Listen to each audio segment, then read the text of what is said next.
Hello दोस्तों, नमस्ते। आप सभी का हमारे चैनल में स्वागत है। चैनल को सब्सक्राइब करिए, लाइक करिए और शेयर करिए ताकि आपको समय पर नोटिफिकेशन मिलती रहे।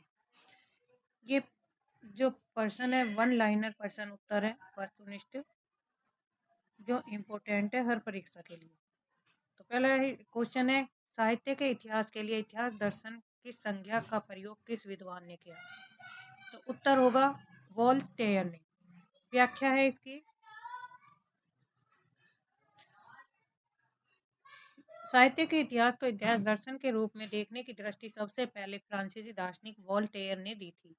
उनका मानना था कि इतिहास केवल राजा और युद्धों का विवरण ही नहीं बल्कि यह मानवीय प्रकृति और विचारों का भी विश्लेषण है। क्वेश्चन नंबर दूसरा, जब प्रत्येक देश की साहित्य वहां की जनता की चित्रवृत्ति का संचित प्रतिबिंब होता है तो साहित्य के इतिहास के संबंध में उपयुक्त कथन किस विद्वान का है?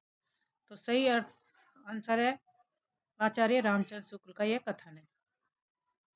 यह प्रसिद्ध परिभाषा आचार्य रामचंद्र शुक्ल ने अपने ग्रंथ हिंदी साहित्य का इतिहास 1929 की भूमिका में दी थी।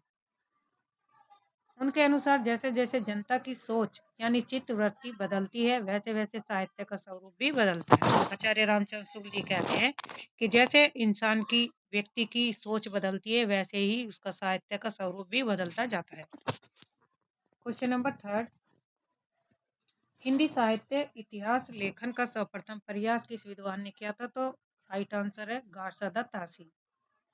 हिंदी साहित्य का पहला इतिहास लिखने का श्रेय फ्रांसीसी विद्वान गार्सदा तासी को जाता है। उन्होंने स्थावर द लिटरेरी हिंदुस्तानी नामक ग्रंथ लिखा जिसका पहला भाग प्रकाशन 1839 में और द्वितीय भाग हुआ था द्वितीय भाग 1847 में और इसका द्वितीय संस्करण था वो 1871 में।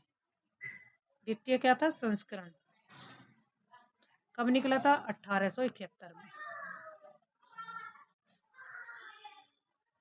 स्थावर द लिटरेरी एंड हिंदुस्तानी ग्रंथ किस भाषा में लिखा गया? तो ये फ्रेंच भाषा में लिखा गया था। इसके लेखक गार्सदा तासी एक फ्रांसीसी विद्वान थे। इन्होंने उन्हें हिंदी और उर्दू के कवियों का यह विवरण अपनी मातृभाषा फ्रेंच में लिखा था। किसने? गार्सदा तासी ने। और इनमें किन कवियों का वर्णन था? हिंदी और उर्दू कवियों का वर्णन था, जिसमें कुल 738 कवि बताए थे, जिसमें से महज 72 कवि किसके थे? हिंदी से संबंधित थे, बाकी उर्दू से संबंधित थे। स्थावर द लिटरेरी एंड नामक ग्रंथ किसका है? तो गार्सदा तासी का है। गार्सदा तासी ने इस ग्रंथ की रचना की, लेखक हैं।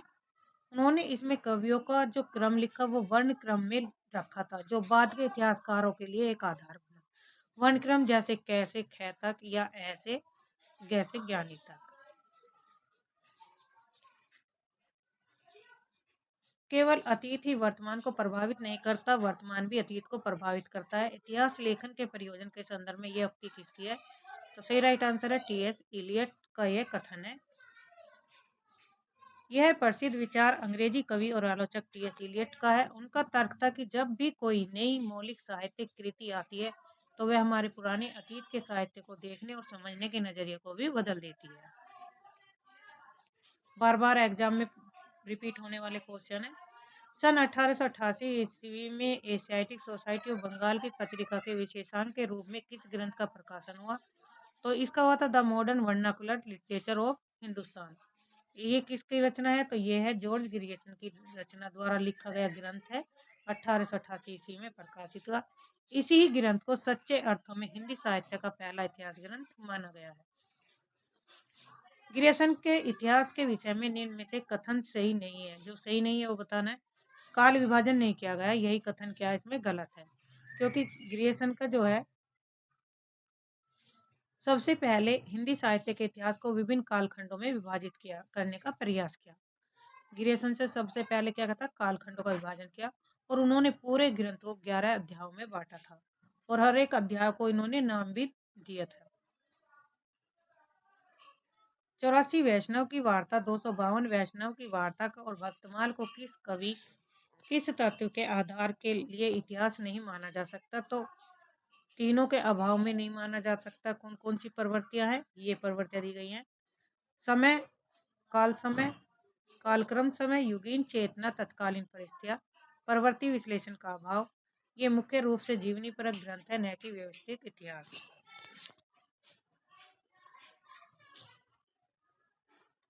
The modern vernacular literature of Hindustan, इतिहास ग्रंथ के लेखक कौन से हैं? जॉर्ज ग्रियर्सन है। जॉर्ज ग्रियर्सन एक भाषाविद थे जिन्होंने हिंदी के साहित्य के विकास को वैज्ञानिक दृष्टि देने की कोशिश की। गायसदा तासी द्वारा लिखित हिंदी साहित्य के इतिहास के विषय में कौन सा कथन असत्य है? हिंदी साहित्य का इतिहास लिखने का यह प्रथम प्रयास सब तरह से संपूर्ण इतिहास ग्रंथ का उदाहरण प्रस्तुत करता है, तो यह कथन क्या होगा? इसमें गलत है। जो सही है वो इस प्रकार है। यद्यपि गार्सदा तासी का स्थावर द लिटरेरी एंड द हिंदुस्तानी पहला प्रयास था, लेकिन उसमें कई कमियां थी, जैसे काल विभाजन का अभाव रहा और कवियों का केवल वर्णानुक्रम का विवरण दिया। इसे संपूर्ण या आदर्श इतिहास ग्रंथ नहीं माना जा सकता। क्यों नहीं माना जा सकता? इसलिए नहीं माना जा सकता। हिंदी साहित्य इतिहास लेखन की परंपरा का प्रवर्तक से किसे जाता है? तो गार्सदा तासी को जाता है। हिंदी साहित्य के इतिहास लेखन की परंपरा प्रवर्तन श्री फ्रेंच विद्वान गार्सदा तासी को जाता है। उन्होंने अपनी पुस्तक द स्थावर द लिटरेरी एंड द हिंदुस्तानी में कार्य किया। शिव सिंह सरोज का प्रकाशन वर्ष कब हुआ था? तो 1883 ईस्वी में। इसके लेखक है शिव सिंह सेगर द्वारा रचित हिंदी साहित्य का इतिहास ग्रंथ शिव सिंह सरोज 1883 ईस्वी में प्रकाशित हुआ था। साहित्य इतिहास लेखन की विधेयवादी पद्धति का तात्पर्य क्या है? तो उसका अर्थ है जातीय परंपरा और राष्ट्रीय सामाजिक वातावरण का विश्लेषण करना। व्याख्या साहित्य इतिहास लेखन की विधेयवादी पद्धति का तात्पर्य किसी भी साहित्य के इतिहास को समझने के लिए उस काल की जातीय परंपरा, राष्ट्रीय और सामाजिक वातावरण परिस्थितियों का वैज्ञानिक विश्लेषण करना। इस पद्धति के जनक फ्रांसीसी विद्वान तेन माने जाते हैं। तेन ने जाति, परंपरा, सामाजिक और परिस्थितियों का वैज्ञानिक विश्लेषण किया था। मिर्च बंधु विनोद में कवियों का विवरण कितना है? तो लगभग 5000 कवियों का वर्णन किया था, जिसमें मिश्र बंधुओं ने गणेश बिहारी, मिश्र बिहारी और श्याम बिहारी सुखदेव बिहारी ने अपने ग्रंथ मिश्र बंधु विनोद में लगभग 5000 कवियों का विवरण दिया। मिश्र बंधु विनोद के प्रथम 3 भाग कब प्रकाशित हुए? तो 1913 में। प्रथम 3 1913 में, और जो इसका चौथा भाग था 1934 में प्रकाशित हुआ था। मिश्र बंधु विनोद ग्रंथ के कुल कितने भाग है? 4 भागों में विभक्त है। इसके प्रथम 3 भाग 1913 में, जबकि इसका चौथा भाग 1934 में प्रकाशित हुआ। स्केच ऑफ हिंदी लिटरेचर के लेखक कौन है? तो पादरी एडिसन ग्रीव्स हैं। नामक ग्रंथ के लेखक पादरी एडिसन ग्रीव। हिंदी साहित्य के इतिहास के 6th भाग रीति काल का संपादन किसने किया? तो डॉक्टर नगेन ने किया था। नागरिक प्रचारणी सभा द्वारा प्रकाशित हिंदी साहित्य का वृहद इतिहास के 16 भागों में से 6ठे भाग, जो कि रीतिकाल रीतिवन काव्य पर केंद्रित है, उसका संपादन डॉक्टर नगेन ने किया था। हिंदी साहित्य का वृहद इतिहास का प्रकाशन कहाँ से हुआ? तो नागरिक प्रचारणी सभा काशी से हुआ था। हिंदी साहित्य का वृहद इतिहास एक महत्वपूर्ण ग्रंथमाला है, जिसे नागरिक प्रचारणी सभा काशी द्वारा प्रकाशित किया जा रहा था। मिश्र बंधुओं द्वारा लिखित हिंदी साहित्य के इतिहास से संबंधित ग्रंथ कौन सा है? तो मिश्र बंधु विनोद है। मिश्र बंधुओं द्वारा लिखा गया हिंदी साहित्य का इतिहास से संबंधित मुख्य ग्रंथ मिश्र बंधु विनोद है। हिंदी नवरत्न भी उन्हीं की रचना है। किसकी? मिश्र बंधु विनोद की, जिसमें 9 श्रेष्ठ कवियों का परिचय दिया, लेकिन मिश्र बंधु विनोद इतिहास ग्रंथ है। मिश्र बंधु विनोद का चतुर्थ भाग कब प्रकाशित हुआ था? तो 1934 ईस्वी में। मिश्र बंधु 3 भाई थे, गणेश बिहारी, श्याम बिहारी, सुखदेव बिहारी द्वारा रचित ग्रंथ के पहले 3 भाग 1913 और चौथा भाग 1934 में। गार्सदा दासी द्वारा लिखित इतिहास ग्रंथ कौन सा? स्थावर द लिटरेरी हिंदुस्तानी हिंदी साहित्य का प्रथम इतिहास ग्रंथ माना जाता है, जो फ्रांसीसी भाषा में लिखा गया था। इसके 2 भाग थे, 1839 और 1847 में प्रकाशित हुए। सच्चे अर्थों में हिंदी का पहला इतिहास ग्रंथ कौन सा है? तो सही राइट आंसर है the modern vernacular literature of Hindustan. इसके लेखक है जॉर्ज ग्रियर्सन। प्रकाशन कब हुआ था? 1888 ईस्वी में।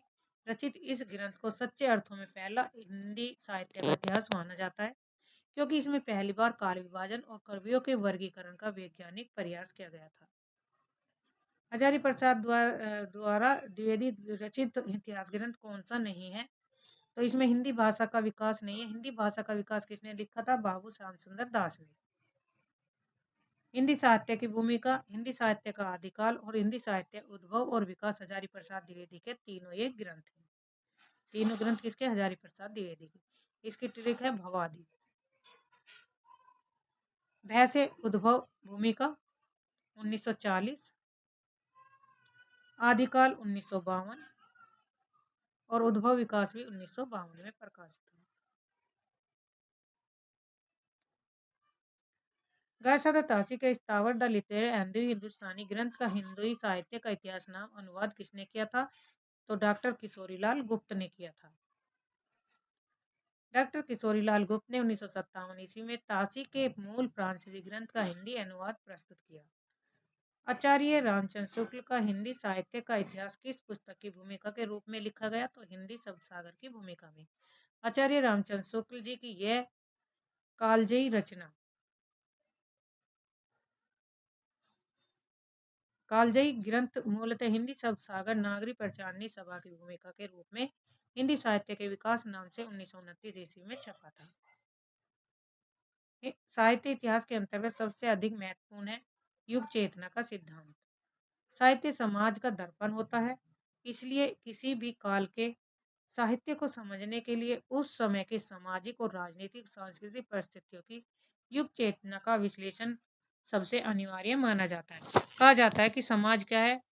साहित्य जो समाज का दर्पण है। हमें किसी के बारे में जानने से पहले उसके सामाजिक, राजनीतिक और सांस्कृतिक परिस्थितियों के बारे में जानना चाहिए। साहित्य इतिहास के अंतर्गत सबसे अधिक विवादास्पद कार्य कौन सा रहा? तो काल निर्धारण और नामकरण का रहा। हिंदी साहित्य के इतिहास में सबसे बड़ी चुनौती समय की सीमा तय करना, काल निर्धारण और प्रत्येक काल को उपयुक्त नाम देना रहा है। अलग अलग विद्वानों ने एक ही कालखंड को विभिन्न नाम दिए, जैसे आदिकाल को वीरगाथा काल, चारण काल आदि, जिससे यह विषय सबसे अधिक विवादास्पद बन गया था। साहित्य इतिहास में किस अंग का अध्ययन सर्वाधिक महत्वपूर्ण है? तो युगीन परिवर्ती परंपरा और धाराओं का तटस्थ विश्लेषण करना महत्वपूर्ण है। साहित्य केवल रचनाओं की सूची नहीं है, किसी काल विशेष की सामाजिक, राजनीतिक और सांस्कृतिक परिस्थिति, युगीन प्रवृत्तियों ने साहित्य को कैसे प्रभावित किया, इसका निष्पक्ष विश्लेषण करना इतिहास लेखन का मुख्य उद्देश्य होता है। हिंदी साहित्य का आलोचनात्मक इतिहास के लेखक है डॉक्टर रामकुमार वर्मा। डॉक्टर रामकुमार वर्मा ने 1938 ईस्वी में इस ग्रंथ की रचना की। इसमें उन्होंने हिंदी साहित्य के आदिकाल, जिसे उन्होंने संधि काल और चारण काल कहा, से लेकर भक्ति काल तक का विवेचन किया है। आचार्य रामचंद्र शुक्ल ने आदिकाल या वीर गाथा काल की अवधि क्या मानी है? तो ये मानिए 1050 से 1375 विक्रम संवत। व्याख्या, शुक्ल जी ने हिंदी साहित्य के इतिहास को 4 कालखंडों में विभाजित किया। उन्होंने आदिकाल की शुरुआत महाराज भोज के समय से और अंत में हमीर देव के समय के कुछ पीछे तक माना है। 32 क्वेश्चन नंबर। आचार्य रामचंद्र शुक्ल ने हिंदी साहित्य का इतिहास का प्रकाशन पहले किस नाम से किया था? हिंदी साहित्य के विकास से। यह ग्रंथ मूल रूप से हिंदी शब्दसागर की भूमिका के तौर पर लिखा गया था। बाद में इसे स्वतंत्र पुस्तक के रूप में प्रकाशित किया गया। आचार्य रामचंद्र शुक्ल का हिंदी साहित्य का इतिहास कब प्रकाशित हुआ? तो 1929 ईस्वी में। यह हिंदी साहित्य का सबसे प्रामाणिक और व्यवस्थित इतिहास ग्रंथ माना जाता है, जो नागरी प्रचारणी सभा काशी के द्वारा 1929 में प्रकाशित हुआ था। मैं इस्लाम के महत्व को भूल नहीं रहा हूँ, यह कथन किसका है? यह कथन है आचार्य महावीर प्रसाद द्विवेदी का। शुक्ल जी का मानना था कि भक्ति आंदोलन मुस्लिम आक्रमणों की हताशा का परिणाम था, जबकि द्विवेदी जी इसका खंडन करते हुए कहा कि यदि इस्लाम न आया होता तो भी भक्ति साहित्य का स्वरूप वैसा ही होता जैसा आज है। संपूर्ण मध्यकाल की विभिन्न धाराओं और प्रवृत्तियों को तदयुगीन मुस्लिम प्रभाव की देन के रूप में स्वीकार करने वाले विद्वान कौन है? तो राइट आंसर है आचार्य रामचंद्र शुक्ल जी। आचार्य शुक्ल ने भक्ति काल के उदय को बाहरी आक्रमण की प्रतिक्रिया, इस्लामी आक्रमण से पराजित हिंदू जनता की असहाय अवस्था का परिणाम माना है। रामचंद्र शुक्ल ने अपना इतिहास ग्रंथ किस पद्धति पर लिखा? तो विदेहवादी पद्धति पर लिखा था।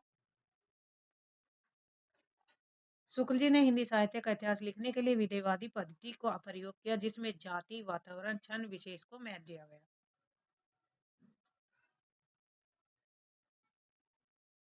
तज़किरा ए सोयरा हिंदी नामक ग्रंथ के रचनाकार कौन है? तो मौलवी करीमुद्दीन है। यह ग्रंथ 1848 ईस्वी में दिल्ली से प्रकाशित हुआ। इसमें लगभग 1000 कवियों का विवरण है, जिनमें से केवल 62 कवि ही हिंदी के हैं। इम्पोर्टेंट है। साहित्य इतिहास लेखन के समय साहित्य के अंतर्गत सम्मिलित किया जाना चाहिए था क्या? रस साहित्य और ज्ञानात्मक साहित्य को। साहित्य के इतिहास में केवल कल्पना या लोक कथा ही नहीं, बल्कि यह सारा लिखित ज्ञान, रस और सूचना दोनों शामिल होनी चाहिए, जो समाज के संचित चितवर्ती का प्रतीक है। हिंदी साहित्य की भूमिका किसकी रचना है? तो यह है आचार्य हजारी प्रसाद द्विवेदी की। आचार्य हजारी प्रसाद द्विवेदी द्वारा रचित यह ग्रंथ की रचना 1940 ईस्वी में की गई। इसमें उन्होंने शुक्ल जी की कई मान्यताओं को चुनौती देते हुए हिंदी साहित्य की परंपरा पर प्रकाश डाला था। हिंदी साहित्य का संक्षिप्त इतिहास के लेखक है विश्वनाथ त्रिपाठी। डॉक्टर विश्वनाथ त्रिपाठी द्वारा लिखित यह पुस्तक विद्यार्थियों के लिए हिंदी साहित्य को संक्षेप में समझने के लिए एक मानक ग्रंथ मानी गई। हिंदी साहित्य का दूसरा इतिहास किसकी कृति है? तो बच्चन सिंह की है। डॉक्टर बच्चन सिंह ने 1996 ईस्वी में इस ग्रंथ की रचना की थी। उन्होंने इसे शुक्ल जी के इतिहास के बाद एक नए दृष्टिकोण से लिखा गया इतिहास माना है। रचनाओं को रचनाकार के साथ सम्मिलित कीजिए। हिंदी साहित्य की अतीत किसका है? विश्वनाथ प्रसाद मिश्र। हिंदी काव्यधारा राहुल सांकृत्याय का है। यह सही है। हिंदी साहित्य की कहानी प्रभाकर माचवे। आधुनिक साहित्य नंद दुलारे वाजपेयी। व्याख्या है, यह मिलान हिंदी साहित्य के प्रसिद्ध आलोचनात्मक ग्रंथों और उनके लेखों पर आधारित है। हिंदी काव्यधारा राहुल सांकृत्यायन की है। महत्वपूर्ण कृति है, जिसमें इन्होंने प्राचीन कवियों का विवरण दिया है। हिंदी साहित्य के इतिहास लेखकों में कालक्रमानुसार कवियों का वर्गीकरण सर्वप्रथम किसने किया था? जॉर्ज ग्रियर्सन ने। जॉर्ज ग्रियर्सन ने अपने ग्रंथ the modern vernacular literature of Hindustan 1888 ईस्वी में पहली बार कवियों और लेखकों को केवल वर्णमाला के क्रम में न रखकर उनके समय यानी कि काल के अनुसार भी वर्गीकृत किया था। आचार्य रामचंद्र शुक्ल ने शिव सिंह सैगर एवं ग्रियर्सन के इतिहास ग्रंथों के लिए किस शब्द का प्रयोग किया? तो व्रत संग्रह का। आचार्य रामचंद्र शुक्ल ने माना है कि शिव सिंह सैगर की शिव सिंह सरोज और ग्रियर्सन की रचना में केवल कवियों का जीवन व्रत बायोग्राफी इकट्ठा किया गया। उनमें इतिहास की वैसी विकासात्मक व्याख्या नहीं है जैसी होनी चाहिए, इसलिए उन्होंने इन्हें व्रत संग्रह या कविता संग्रह की संज्ञा दी कहा है। हिंदी संत काव्य को पूर्ववर्ती सिद्धों और नाथपंथियों के साहित्य का सहज विकसित रूप किस विद्वान ने माना? तो हजारी प्रसाद द्विवेदी ने। डॉक्टर हजारी प्रसाद द्विवेदी का मानना था कि कबीर आदि संतों का साहित्य अचानक पैदा नहीं हुआ, बल्कि वह सिद्धों और नाथों की परंपरा का ही एक स्वाभाविक और विकसित अगला चरण था।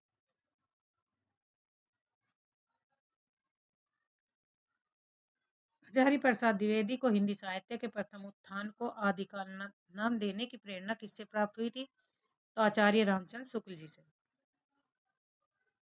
यद्यपि शुक्ल जी ने इस काल को वीर गाथा काल कहा था, लेकिन उन्होंने अपने इतिहास में आदिकाल शब्द का प्रयोग एक सामान्य संज्ञा के रूप में किया। इसी को आधार मानकर बनाकर शुक्ल जी के तर्कों की समीक्षा करते हजारी प्रसाद द्विवेदी ने आदिकाल नाम को मजबूती से स्थापित किया। आचार्य रामचंद्र शुक्ल के इतिहास ग्रंथ में सर्वाधिक विवादास्पद कालखंड कौन सा रहा? तो आदिकाल। शुक्ल जी ने आदिकाल को वीरगाथा काल नाम दिया था और इसके लिए जिन 12 पुस्तकों का आधार लिया, इनमें से कई बाद में अप्रमाणिक और परवर्ती काल की पाई गई। इसी कारण विद्वानों के बीच ये काल सबसे अधिक चर्चा रहा और विवाद का विषय रहा। रामकुमार वर्मा ने अपनी आलोचनात्मक इतिहास में संधि काल ये प्रश्न डॉक्टर रामकुमार वर्मा ने अपने हिंदी साहित्य का आलोचनात्मक इतिहास में आदिकाल को दो भागों में बांटा, संधिकाल और चारणकाल।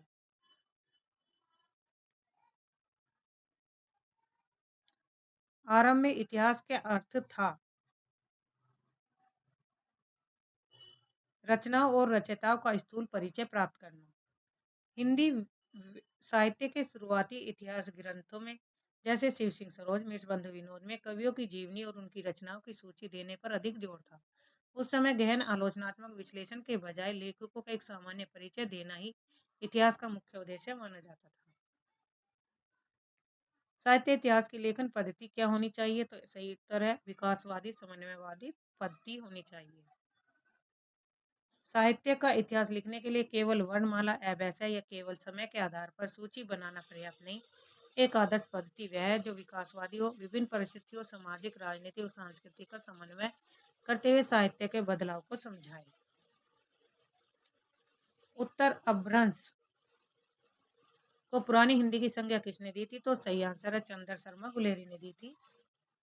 पंडित चंद्र शर्मा गुलेरी पहले विद्वान थे जिन्होंने स्पष्ट रूप से घोषणा की थी कि अपभ्रंश की उत्तरकालीन अवस्था कोई पुरानी हिंदी है। उन्होंने राजा मुंज को पुरानी हिंदी का प्रथम कवि माना था। जैन कवि पुष्पदंत पूर्व में किस संप्रदाय के अनुयायी थे? तो शैव संप्रदाय के अनुयायी थे।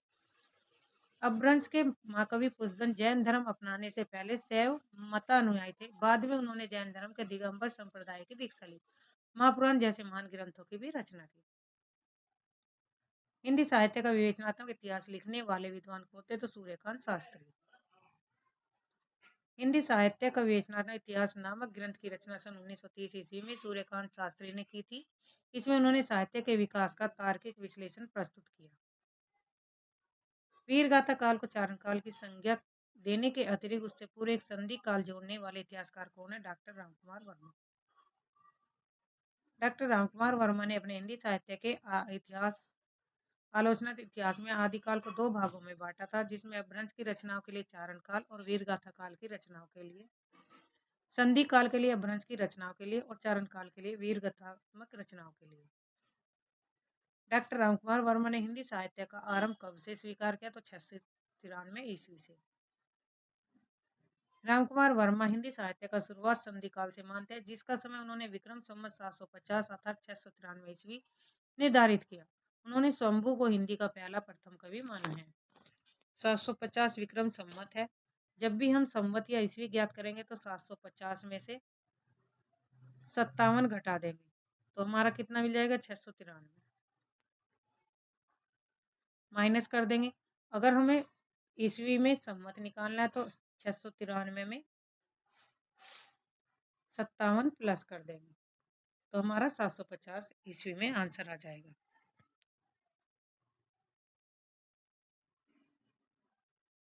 राहुल सांकृत्याय का प्रसिद्ध लेख हिंदी के प्राचीन कवि और उसकी कविता 1933 ईस्वी में किस पत्रिका में छपी थी? तो ये गंगा पत्रिका में छपी थी।